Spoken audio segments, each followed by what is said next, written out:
Good evening, ladies and gentlemen. Welcome to a new episode of Flesh Wound Farce, where we review and discuss your and our favorite comedy films. This is the world's first and only combination trivia host and professional wrestling announcer of Chilean descent that currently resides in Southern California, Ozzy V. And with me, as always, on this program, first in the Northern California Bay Area, world-famous juggler Greg Larson. How you doing, Greg? I'm all right. I'm okay. How about yourself, Ozzy? I'm okay. We had a bit of a few technical difficulties. That's why we have this brick wall behind me. But why is your ghost head glowing? That's a very funny statement, Todd. A very funny statement. Also with us, ladies and gentlemen, Flesh Wound producer Todd. How you doing, Todd? I'm doing good. You never do introduce your ghost, but that's okay. It's because it's something I refuse to accept. Out of sight, out of mind, out of... If I don't acknowledge it, it's not there. If you don't what? Acknowledge it. Yep, there it is. You had it ready. What the heck, man? You have them you have all of them ready like that? Anyway. That's why he's producer Todd, not just Todd. Well, when it's convenient. All right, ladies and gentlemen, today we do get to review and discuss the Christmas comedy, Four Christmases, released on November 26th, 2008, rated PG-13 with a runtime of 88 minutes. Todd, do you have a trailer available? Yes, we do. And it's for all audiences. Okay, not a red band. Hey, Dad. Mom, hey. Listen, Mom, I got bad news. We're not going to be able to make it tomorrow. It's me. No one was more upset than we were last year. This year, nothing do I have We're not to gonna deal with make the it tomorrow for situation. Christmas. Every year, Brad and Kate spend the holidays avoiding their families. No flights are coming in and no flights are going out. This isn't happening. Do you have a sister airline? No, I'm sorry. How about a cousin airline? No, we don't. How about like an airline that your airline's felt up before? This year, Where are you headed for the holidays? they'll be forced to celebrate They just saw us on the news. with all of them. Okay, he's gonna give you a big hug when he sees you, Mom. I'm not hugging anybody. He's very excited about the hug. From New Line Cinema, We just got to get through these 4 Christmases as quickly and as painlessly as possible. Merry Christmas, Mom. Hey, Dad. Good to see you, Mom. Merry Christmas, Dad. Kate, these are my brothers, Denver and Dallas. You must be Orlando's girl. Orlando? We're all named after the cities that we were conceived in. Oh, my God. 4 families, Bradley, I'm not trying to be your father. I'm hoping for a chance to be your friend. Well, you were my friend. You were my best friend. But now you're sleeping with my mom, and it's a little bit weird for me. That's you? Mom, did you put that on the mantle? I love the photo. You look huge. I ate my feelings, Brad. She must have had a lot of bad feelings. Mercy, You left me in the jump to die. I thought you were waving at me like, hey, I'm getting past my fears. What would cross my mind over this to think that you could possibly be getting shanked by 4-year-olds? How can you really appreciate someone for who they are unless you know them? My brothers, they're trained UFC fighters. Soldier boy, soldier boy! Sissy. all they want for Christmas I just got to adjust it. Hold the damn thing. Too much.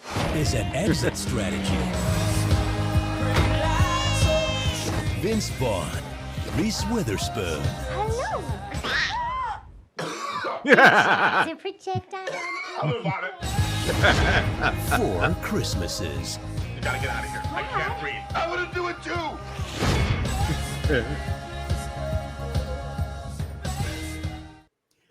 All right, ladies and gentlemen, that was the trailer for Four Christmases, again, released on November 26, 2008, rated PG-13 with a runtime of 88 minutes. Written, the story is by Matt R. Allen and Caleb Wilson, while the screenplay includes those two, as well as John Lucas and Scott Moore with the credits, and directed by Seth Gordon, famously directed King of Kong, Fistful of Quarters, also starring Reese Witherspoon, Vince Vaughn, featuring a myriad of talented individuals that you saw in the trailer. I don't want to say them by name in case you're listening on the audio version via your favorite podcast platform. We'll just leave that as a surprise. So initial thoughts on this. I remember seeing the trailer for this and I never got around to it, oddly enough. And to be honest, I must have seen the commercials and forgot about it. There must have been like a fog around that time. Honestly, couldn't tell you what exactly happened, but I was pleasantly surprised when this came up, and I had to look up the trailer to understand the movie you were talking about. So it's a pleasant surprise when you get something like this that a part of you didn't even know existed. Todd? Yeah, saw this one, a few years ago but more than a few years ago now. When this came out over a decade. Jesus, 2008. Yeah. Obama was just elected. That was a different time. Yeah, I mean, it's a fun picture. I mean, I don't know what else. Yeah.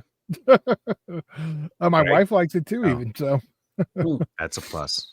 Greg? Yeah, this is one I remember seeing the trailer for, but the trailer doesn't really show where it's located.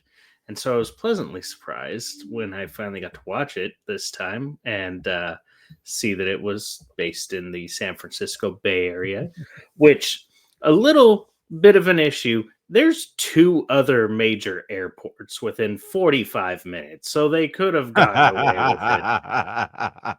And No, I'm but- sure any fog that happens, which is why I appreciate you saying fog earlier, fog dissipates by the afternoon. It's not canceling all flights all day, so it's not really gonna be an issue. So only minor discrepancy on that, but it was fun. Yeah, Ozzy. Oh no, go ahead.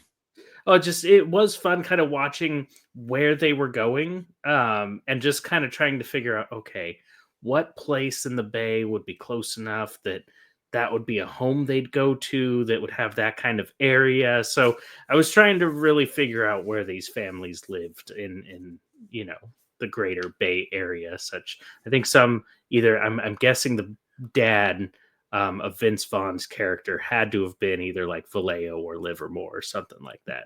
Then the rest are scattered about. But yeah, it was fun. Definitely wasn't Oakland. No. Yeah. About the fog comment, because there's a scene when they're outside the airport speaking to everybody, and it's sunny outside. Right? Yeah.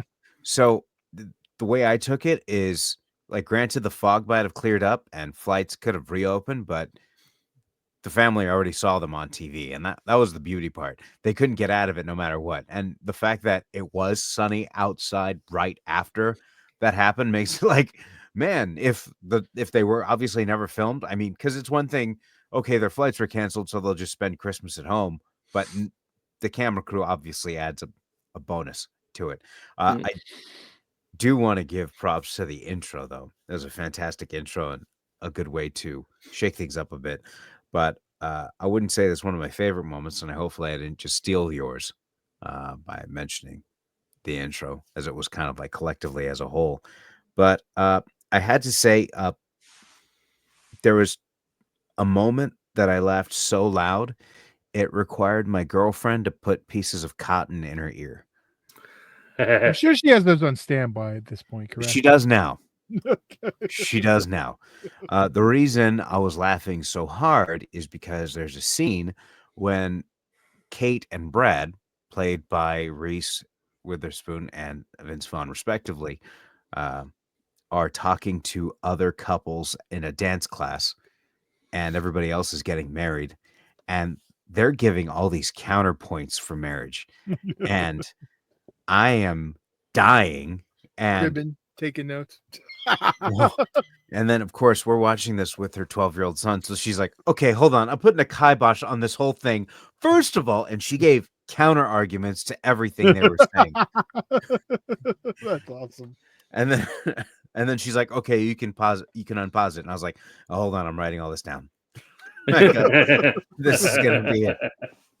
Of course, there's tons of stuff there that is a pleasant surprise. Especially the ticket agent out of nowhere. But I kind of appreciated not seeing that particular trailer when I first was looking up on it. So, Todd, how about a favorite line or a favorite moment? Man, it's so hard, like, because everything with Robert Duvall is gold in this as the father. Like, that family, like, that's like, we could have just hung out with them the whole thing. So then, of course, later when we get him back, Geez, I don't know. It's hard for me to pick one. He said so much gold in that. Can I just pick Robert Duvall's character as my favorite Well, part of the movie? he kind of reminds me of like an Al Bundy variant. Yeah. Yeah. So that, and I'm sure he had a blast playing that. And I was going to say something else, but I didn't want to take it from Greg, so I'll just leave it at that. Yeah, because like if I pick the moment, it's kind of a spoiler, but like there's a reaction he gets. It's kind of like the whole turning point of the movie. But like his father's so happy. I don't know. That I was like, yeah. Right. I got you. Greg? There's times in our lives where things happen in movies that, we maybe go, gosh, that would be so cathartic, but never okay. And so when Reese Witherspoon finally decides I've had enough and starts throwing down with the children in a jump house, I laughed so hard and like lived vicariously through her in that moment. But yeah, that was a lot of fun. Yeah, I cheered for that. That was a blast. Back in the good old days, we can get away with beating children in a comedy. It's a bounce house, so it's okay. It was a soft landing. Yeah. So here's kind of where it got, I guess, not wonky for me, but when you had the first, I mean, it kind of was reminiscent of Four Rooms in the sense where, each family represented its own scene or set of sketches. Yeah, very much like kind of built like an anthology with four. Right. So connected. When it was established, when they went to Brad's dad's house, which is, as you mentioned, the Robert Duvall character, they spent a certain amount of time there. And so when they left, you kind of got a sense, almost like when you're actually going to Christmases, you're going to spend roughly around the same time with each family. So the bounce house scene was excellent. And I was hoping it was going to end there because she was yelling mistletoe, just like Brad was yelling mistletoe at the end of his, for lack of a better term, segment. But then they go to the church. And the church was a little much for me. Yeah. We could have done without the merit, because it didn't make sense that he had the SWAT. I mean, and I don't mind spoiling this scene because it didn't really make a whole lot of sense. And honestly, I feel you could really skip through it and there wouldn't really be much of a difference. But he, for some reason, had the swaddling cloth and then chose to say all her lines too. But it was played off as though just overacting, though. I mean, like, I get the overacting, but you still didn't get make it worth it. It wasn't that, like, it didn't add much to the overall. While I thought his bit of that segment was funny, it wasn't enough to save the whole thing. That's fine. I get why it's there because we're already running at 128 minutes or an hour 28 minutes. That's we're getting about 112 if we cut that out. 88 minutes. You do anything less with 88 minutes, and you're spending this much money with this cast. So I can only imagine there were some maybe some more vulgar things that wouldn't be able to make a PG-13 cut. Yeah, because I imagine with all the individuals that there must have been some improvisation, especially with Colleen Camp and Carol Kane. Right. That they didn't get enough shine. There could have been something more there.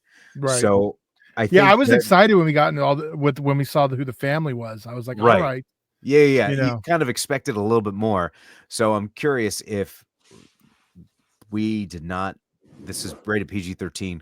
No unrated version, but I would imagine an unrated version would probably have some funny lines from those two. But I mean, overall, that was probably the only scene I could have done without. But as you mentioned, Todd, already running at 88 minutes, you couldn't cut any more from this. But I just have a strong feeling that the content of what was ad-libbed or come up with just wasn't able to be used. I'm sure it got because when we watched the trailer, right? Right. What I appreciate about the trailer, at least, is that everything in the trailer was all extra lines from the movie. You didn't see the picture of her at the bottom of the cheerleading, right? She said she ate her feelings. That was not in the movie, right? So it was nice to see that there was enough to pull from, that they must have had multiple takes with everybody. And there's probably some time. a lot of the times where it's just like, too far. We can't use that. Or they probably thought that'll be fine. But then MPAA came back with an R rating and so on and so forth. But they're like, you do Yeah. know this is still supposed to be a Christmas movie. Yeah, right. But however, going into the ratings, it didn't impact it so much. I still had a great time with it. Will probably be one that will be added to my Christmas rotation, but I'm gonna give it a solid 4. Fun, not disappointing. Again, did have to take it down a notch just because of the church scene, but other than that, it was hilarious. And granted, it was about a relationship, so you're gonna get some sappy moments, but outside I of know. pretty Ozzy's fun. normally anti. That's right. I am. Oh, I Jesus, am. this was chasing Amy. Oh, jeez. Yeah, no, we're not. That's not happening. It's not. Let's comedy. revisit it. Let's just Can we? give it a go. Okay, I give this a 4. Todd. Oh, you're going straight to me. Well, anytime I'm forced into church, you're going to lose a little for me. It's funny. Well, I did have a decent time. Like, it won't be added to my annual holiday rotation. Like, I've probably seen this one since it came out. This is probably my 3rd time, and that's probably about the span I'm looking at. Maybe I'll check it out in like 5 more years. So, well, I enjoy it, and I think it's worth checking out. I'm only a 3.5 on this one. So Okay. And Greg? Yeah, this one, I wouldn't say it's going to go on any rotation for myself either. However, it will be on a list if someone's like, hey, does anyone know any Christmas movies that, maybe we haven't seen or something? I'll recommend it. So it's definitely worth at least one go round. I did have a lot of fun with it, though. It was it's just one of those films that I think will lose its humor after multiple viewings. So I still give it a 4, though. I had a fun time. Definitely had a good laugh, had a good wrap up and story. So, yeah, good movie. And ladies and gentlemen, we are recording this on November 10th. And as of November 10th, this is available to stream via Max app. If you are a subscriber, you can go ahead and check that out. I'm sure it'll probably be on there at least through January 1st. So yeah, it's a new line picture, so Warner Brothers owns it. So if you're a fan of Vince Vaughn, you're gonna like the movie. I think it's fair to say. Especially if you're a fan of Swingers, you're gonna really like the movie, especially for the reunion. Robert Duvall's house. Yeah, I can't remember his character. Brad's dad. Anyone who's a fan of Swinger, like, I had to pause and explain it to my girlfriend and her son why that scene, like the reveal of the camera, because I didn't see the trailer showing his brother. So when the camera shot was perfect to see the face and just made me pop entirely. And they're just like, oh yeah, it's that guy. And I'm like, okay. Did they go, is that the fat guy from Iron Man? So, but still good, still worth checking out at least once, especially if you're a fan of Vince Vaughn. Well, now I want to watch Swingers. God damn it. Sorry.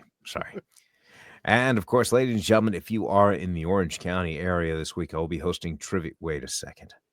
So we are doing a little bit of ahead of time. So I need this is not coming out on Christmas week, is it? No, this is like December 2nd, Ozzy.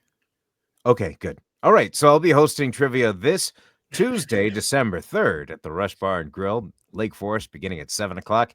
And this Wednesday, December 4th at the Brewery in Placentia, beginning at 7 o'clock. As always, free to play and prizes for the top winning teams. Come on out and have some fun. Todd or Greg, do you guys have anything before we head out for the evening for this first week of December? Not that I can think of. Merry Christmas. Just sorry the Raiders lost again. Well, we can say that. No, in fact, if we don't say that, we're going to get cited and fined. Okay. Merry Christmas. Praise be to Jesus. All that fun stuff. Okay. Well, now I'm getting fined because I ain't saying the rest. That's okay. I got it covered. Praise the Lord, baby Jesus. The sweet, sweet baby Jesus. We'll refer to him as baby Jesus on the show in honor of Talladega Nights. So there we go. Okay. And ladies and gentlemen, I am pleased to announce that next week we are going to be back with an episode of Flesh Wound Fist, where we are celebrating the 40th release anniversary of the original Terminator. So feel free to check out that episode. We're going to be discussing that, and it's going to be a lot of fun. So I highly recommend checking that out. And we'll be back in a couple weeks with another Christmas comedy, and then finishing off right before Christmas with another Flesh Wound Fist episode, reviewing and discussing Lethal Weapon. You know, Terminator's a Christmas movie too, but we'll talk about that next week. You're right. It's a new thing building. I'll explain it. Okay. All right. Well, stay tuned for that, ladies and gentlemen. For world famous juggler Greg Larson and Flesh Wound producer Todd, I'm Ozzy V, and we'll see you next week right here on a brand new episode of Flesh Wound Fist.